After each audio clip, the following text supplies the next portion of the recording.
Balodabazar violence episode में finally एक अच्छी अपडेट ये आई है कि कलेक्टर और एसपी जो रिस्पॉन्सिबल थे कहीं ना कहीं इस पूरे आर्सन के लिए, पूरे वैंडलिज्म के लिए, उनको सस्पेंड कर दिया गया है। और कई सारे सवाल अभी तक उठाए जा रहे थे कि किस तरह से एक 60 गार्ड की तरह ये पूरे एपिसोड को हैंडल किया गया। बीजेपी बहुत स्विफ्टली इस पूरे एपिसोड में रिस्पॉन्ड नहीं कर पाई। पहले रिमूव किया गया इन दोनों को, लेकिन सस्पेंड नहीं किया गया था। फाइनली अब सस्पेंड कर दिया गया है। लेकिन इससे जुड़े कई ऐसे बेसिक सवाल हैं कि स्टेट गवर्नमेंट क्या एक एसपी और कलेक्टर को सस्पेंड कर सकते हैं, आईएएस आईपीएस को सस्पेंड कर सकते हैं, और अगर कर सकते हैं तो क्या वो रूल्स एंड रेगुलेशंस हैं। और यही डिस्कस करने के लिए आज हमारे साथ सीनियर छत्तीसगढ़ जर्नलिस्ट नीरज मिश्रा जी जुड़ रहे हैं। सब बहुत बहुत स्वागत है आपका छत्तीसगढ़ तक पर। सब बलौदाबाजार वाले पूरे इंसिडेंट में हमने पूरा ये हफ्ता बलौदाबाजार को डेडिकेट किया। बहुत सारे एंगल्स पे हमने इस स्टोरी को समझने की कोशिश की। अब फाइनली एक अच्छी अपडेट ये आई है कि जो चीज पहले हो जानी चाहिए थी, तुरंत हो जानी चाहिए थी एक रिस्पांस के तौर पर, वो बहुत दिन बाद हुई और फाइनली उनको रिमूव किया गया था, ट्रांसफर कर दिया गया था, लेकिन अब उनको सस्पेंड भी कर दिया गया है। किस तरह से आप इस पूरे डेवलपमेंट को देखते हैं? पहले तो आपका रिएक्शन होता है। ये जो इंसिडेंट है मेरे ख्याल से 13 मई या 15 मई का इंसिडेंट है। पहला कदम तो स्टेट गवर्नमेंट को उठाना था कि थोक में सबको सस्पेंड करना था, थाने से लेकर एसडीएम से लेकर कलेक्टर एसपी को। क्योंकि जिस थाने के अंडर में ये हो रहा था, या जिस थाने के अंडर में कलेक्ट्रेट आता है, जो जिला कार्यालय है, और जहाँ पर ये जैत खंब है, वहाँ के दोनों एसएचओस को अगर ये भी अंदाज नहीं है कि कितनी भीड़ जमा हो सकती है, क्या इसका रिएक्शन हो रहा है, कौन बिहारी थे, कौन क्या थे, और किस वजह से ये पूरा एपिसोड शुरू हुआ, तो वो वहां रहने लायक है नहीं। जी। दूसरा, एक चीज आप जान लीजिए कि पूरे छत्तीसगढ़ में एक आध शहर छोड़ दें, सब जगह कलेक्टर और एसपी अपने आइवरी टावर्स में रह रहे हैं, किसी से मिलना जुलना नहीं। उन्हीं लोगों से ये संबंध में रखते हैं जिनसे इनको कुछ फायदे नुकसान हो रहे हैं। ये क्यों हुआ है? क्योंकि ये बघेल जी की 5 साल की सरकार में इस तरह की हरकतें होती रही थी। जिला प्रशासन पूरी तरह से सीएम हाउस से चलता था, ये खुद भी सीएम हाउस रिपोर्ट कर रहे होते थे। जो स्ट्रक्चर है ब्यूरोक्रेसी का और डीजी ऑफिस का, वो सब बिखर चुका है। उसको लाइन में लाने के बजाय, सबसे बड़े दुख की बात है कि ये जिस दिन ये राइट हुआ उसके अगले दिन सीएम के 6 महीने पूरे हुए, इसको सुशासन का बधाई मना रहे थे यहाँ पर। तो ये बड़े दुख की बात है। उस दिन सीएम को बाहर आके कहना चाहिए था कि भाई ये पूरे थाने से लेकर ऊपर तक सारे सस्पेंड, और डीजी को तुरंत आदेश देने थे कि आप वहां जाएं, पर्सनली कैंप करें और मुझे रिपोर्ट करें, और चीफ सेक्रेटरी को भी वहां एक राउंड लगाना था। ऐसा ये कोई मामूली घटना नहीं समझे आप इसको। ये एक पूरे छत्तीसगढ़ की 25 साल की हिस्ट्री में पहली बार ऐसा हुआ है कि पूरा जिला कार्यालय जला दिया गया है। तो ये कोई मामूली घटना है? इवन नक्सल क्षेत्रों में कोई जिला कार्यालय नहीं जलाया गया। तो उतना ही आपको एक्टिव दिखाना था गवर्नमेंट को अपने आप को। इलेक्शन खत्म हो चुके हैं, आप किस नींद में सोए हुए अभी तक?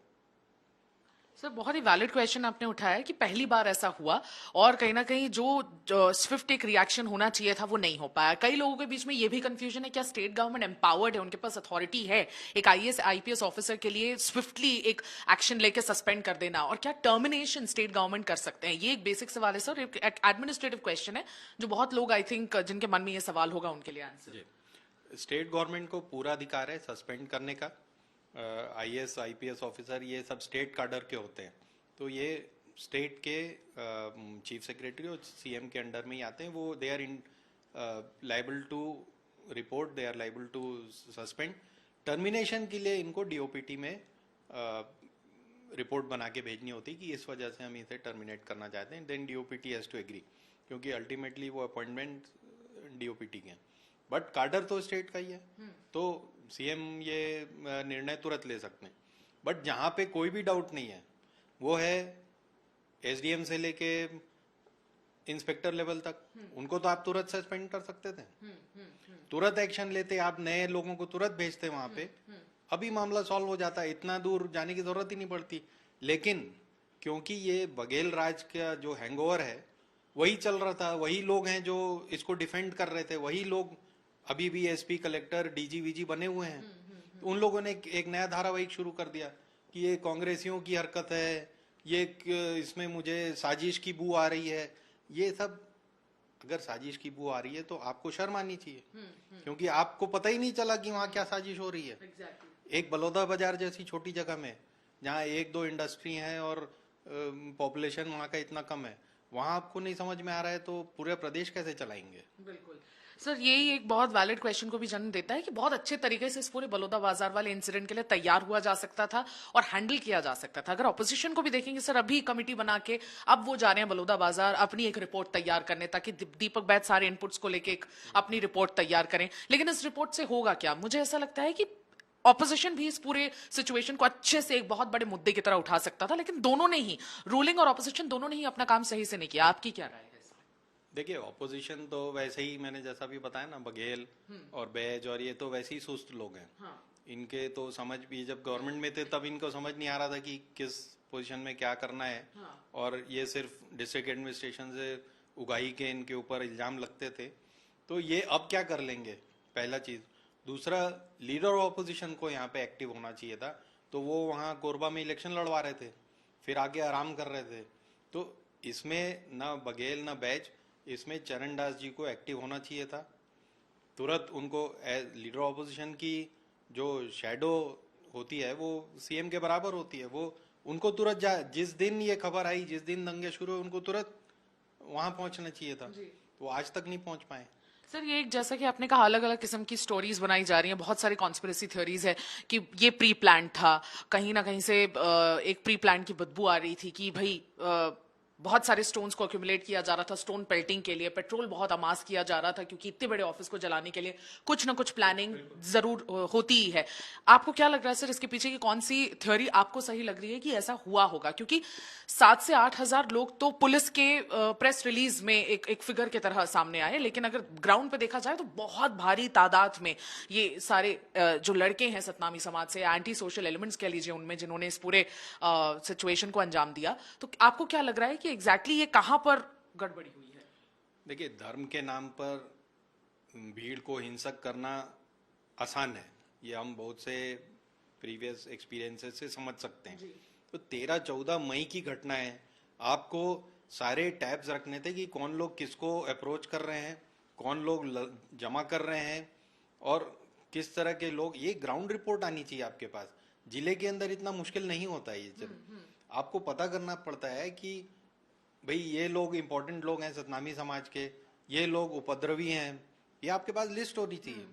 होती भी है, आपने ध्यान नहीं दिया, क्योंकि टीआई को कोई ध्यान नहीं है कि ना उसके ऊपर कोई आदेश है, ना उसको अपना सेल्फ टारगेट है कि मुझे इस चीज़ों ये स्थिति गंभीर हो सकती है आगे जाके। तो पहला चीज़ तो आपने इसको बहुत हल्के में लिया, बहुत आसानी से आपने सोचा ये सब मामला सुलझा लिया जाएगा। जिस दिन हो रहा था उस दिन भी दोनों एसपी कलेक्टर कोई ऐसा ये नहीं दिखा पाए, जिसको कहते हैं एडमिनिस्ट्रेटिव एबिलिटी, नहीं दिखा पाए कि हम जाके इस दंगे फसाद को रोक लेंगे। उसके पहले इतना प्रिपरेशन करके आ गए लोग कि पेट्रोल बम लेके आए हैं, पत्थर लेके आए। अब आप पत्थरों को निकाल निकाल के देख रहे हो, इस जिले के पत्थर नहीं है, तो इसका क्या मतलब है? अरे भाई, आपको पता होना चाहिए था कि वो कहाँ से लेके आए पत्थर, या कौन लोग बाहर जिले के आए, या ये बहुत आसान होता है पता करना। यूपी से कोई आदमी आ जाए, हमारे गांव आ जाए या रायपुर आ जाए, आपको पता चल जाता है ये आदमी इस मोहल्ले का नहीं है, यूपी का। ये तो तब आपको पता चलेगा ना जब आप आम जनता से जुड़े होगे।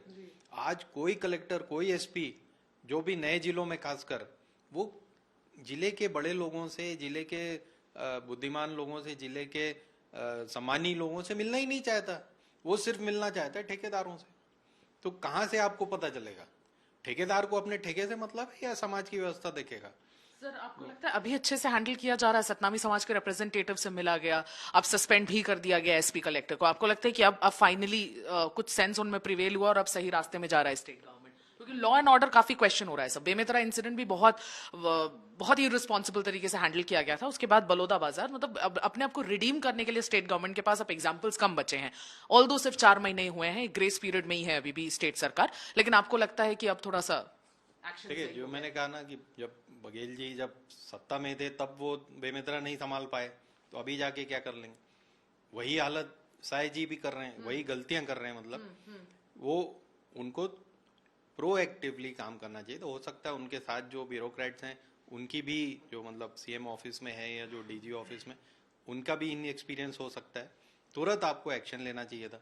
अब तो मामला वैसे भी ठंडा हो जाएगा, क्योंकि जो उबाल आना था दूध में वो तो आ चुका है। अब तो वैसे ही ठंडा हो जाएगा। अब आप चाहे सतनामी समाज से मिलते रहो, चाहे सिख समाज से, चाहे दूसरे कई समाजों से मिलते रहो, वो तो एक रंगा पुताई वाला काम है। उसमें अब कुछ नहीं होना है।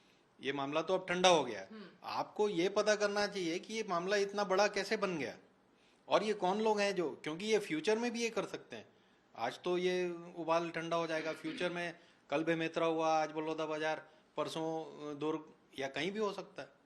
तो उस चीज को ध्यान रखते हुए फ्यूचर के लिए कम से कम आज प्लानिंग कर लें। लोगों को जिम्मेदारी सौंप दें कि आपको ये जिले, आपके ये जो सेक्रेटरीज को जिले दिए जाते हैं, उसी तरह डीआईजीज को और आईजीज को भी जिले दिए जाते हैं। उन लोगों को रिस्पॉन्सिबल बनाएं कि आप अपने जिले में देखें भाई, आपको डे टू डे रिपोर्ट मिलती है कि नहीं, कलेक्टर आपको रिपोर्ट कर रहे हैं कि नहीं। कलेक्टर डायरेक्टली सीएम सेक्रेटेरिएट में बात करना बंद करें, बिल्कुल चैनल में चलें, तब तो सबको पता होगा।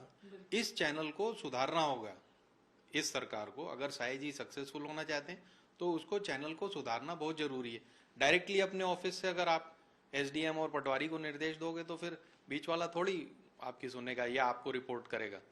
तो ये एक जो अव्यवस्था कायम हो गई थी पिछले 5 सालों में, उसका कंटिन्यूएशन है। उस चीज को पहले इनको सुधारना पड़ेगा। एब्सोल्युटली, आई थिंक यही एक बहुत अच्छा क्लोजिंग रिमार्क है कि कहीं ना कहीं अगर स्ट्रक्चर इन प्लेस होता तो ये सारे इंसिडेंट को अवॉइड किया जा सकता था। तो सबसे पहला काम तो अगर विष्णुदेव साय गवर्नमेंट को अपने आप को और सशक्त करने के लिए करना चाहिए तो वो यही है कि अपने स्ट्रक्चर को सुधारे, पहले वाले सिस्टम को तोड़ें और नया सिस्टम, जो पुराना एक व्यवस्थित सिस्टम था, उसे वापस लेकर आए और उसी के हिसाब से चलें। तो शायद ऐसे आने वाले इंसिडेंट्स अगर कोई हो भी तो भी अवॉइड किया जा सकता है। बलौदा बाजार सीरीज में आज हमारा आखिरी एपिसोड था और आज के लिए बस इतना ही। तब तक मुझे, सुमी केवल पटेल और मेरे वीडियो जर्नलिस्ट राघवेंद्र पांडे को विदा दीजिए। अब हम अगले हफ्ते मंडे मुलाकात होगी आपसे। नमस्कार, जय जौहर।